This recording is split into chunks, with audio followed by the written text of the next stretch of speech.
अब्दुल्ला ने अफजल गुरु को फांसी दिए जाने के फैसले को गलत बताते हुए नया विवाद खड़ा कर दिया।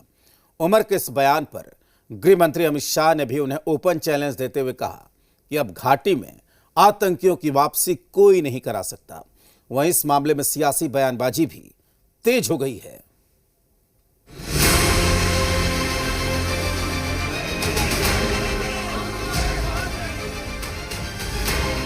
जम्मू कश्मीर में होने वाले विधानसभा चुनाव से ठीक पहले मुस्लिमों के हितैषी बने नेशनल कॉन्फ्रेंस के नेता और पूर्व मुख्यमंत्री उमर अब्दुल्ला ने अफजल गुरु का मुद्दा उठाकर उसे दी गई फांसी के फैसले पर सवाल खड़े किए तो गृह मंत्री अमित शाह ने भी उमर को ओपन चैलेंज दे दिया। अमित शाह ने साफ कर दिया कि घाटी में अब डर की राजनीति नहीं चलेगी और किसी में औकात नहीं कि वो अब आतंकवाद को घाटी में वापस ले आए। कश्मीर चुनाव में उमर अब्दुल्ला अकेले ऐसे नेता हैं जो 2 सीटों से चुनाव लड़ रहे हैं। पहली उनकी परंपरागत सीट गांदरबल है और दूसरी बडगाम। उमर के इस फैसले से सवाल उठ रहे हैं कि कहीं वो हार के डर से तो नहीं 2 जगहों से मैदान में उतरे हैं।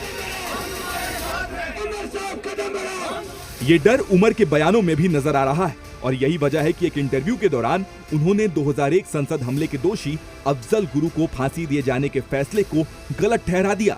उमर अब्दुल्ला ने साफ कहा कि अफजल को फांसी देने से कोई मकसद पूरा नहीं हुआ। अगर फांसी देने के लिए जम्मू कश्मीर सरकार की अनुमति की जरूरत होती तो वो ऐसा नहीं करती, क्योंकि हम मौत की सजा में विश्वास नहीं रखते।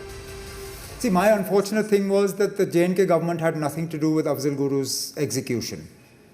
Otherwise, you would have had to do it with the permission of the state government, which I can tell you in no uncertain terms would not have been forthcoming. Why? It wouldn't have. We wouldn't have done it.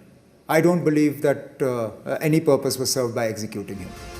इस बीच उमर का एक और बयान सामने आया जिसमें उन्होंने UP के लिए बाबा के बुलडोजर के एक्शन का जिक्र करते हुए यूपी में मुसलमानों पर अत्याचार करने का आरोप लगा दिया।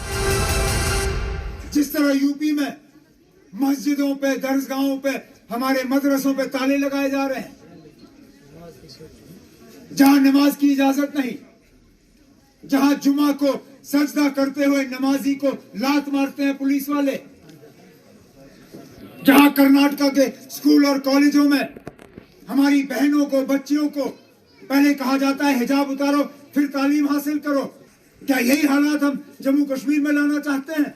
अफजल गुरु को जब फांसी दी गई तब केंद्र में यूपीए की सरकार थी, लेकिन मुद्दा आतंकवाद से जुड़ा था। लिहाजा गृह मंत्री ने इस मामले में उमर को ओपन चैलेंज कर दिया और साफ किया कि अब किसी की औकात नहीं कि वो घाटी में आतंकवाद को वापस ले आए।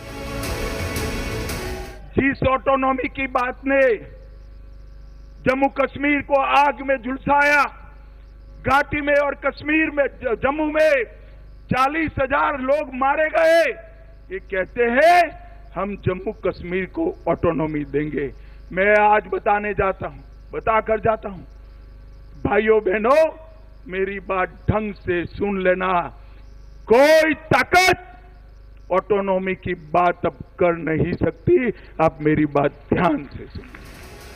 सिर्फ अमित शाह ही नहीं, बीजेपी नेताओं ने उमर को उनके बयान पर घेर लिया और दावा किया कि इस चुनाव में उन्हें पैरों के नीचे से जमीन खिसकती दिख रही है, इसीलिए वो ऐसे बयान दे रहे हैं। जो उमर अब्दुल्ला क्या सॉल्व करना चाहते हैं?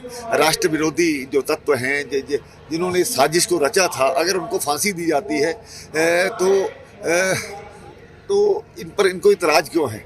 राष्ट्र विरोध जो तत्व हैं, इस प्रकार से इस पर टिप्पणी करना, ये माहौल बनाना चाहते हैं कश्मीर में और पूरा आतंकवादियों का समर्थन ले रहे हैं, तभी इस प्रकार की भाषा बोल रहे हैं। उमर अब्दुल्ला जी सुप्रीम कोर्ट के विवेक पर सवाल खड़ा कर रहे हैं। क्या उमर अब्दुल्ला जी उस समय की यूपीए की सरकार के निर्णय के ऊपर सवाल खड़े कर रहे हैं? आज वो यूपीए के या कांग्रेस पार्टी के साथ ही एक तरह से चुनाव लड़ रहे हैं। तो उमर अब्दुल्ला जी को बताना चाहिए कि बार बार इंडी अलायंस और खास करके उनकी पार्टी और कांग्रेस पार्टी भी ये इस्लामिक जिहाद और आतंकियों की पैरवी करने क्यों शुरू कर देते हैं? 10 साल बाद जम्मू कश्मीर में विधानसभा चुनाव होने जा रहे हैं, जिससे वहां की ठंडी फिजा अब सियासी बयानबाजी से गर्मा गई है। सियासी दल अपने अपने दावों और वादों के साथ चुनावी दंगल में उतर चुके हैं। विपक्षी दलों पर जुबानी वार तेज हो चुके हैं, लेकिन इन सब के बीच उमर अब्दुल्ला ने अफजल गुरु की फांसी के मुद्दे पर नया विवाद खड़ा कर दिया, जिस पर सियासत तेज हो गई। जम्मू कश्मीर की 90 विधानसभा सीटों में घाटी की 47 सीटें, जबकि जम्मू संभाग की 43 सीटें आती हैं, जहां 18 सितंबर, 25 सितंबर और 1 अक्टूबर को 3 फेज में चुनाव होंगे और नतीजे 8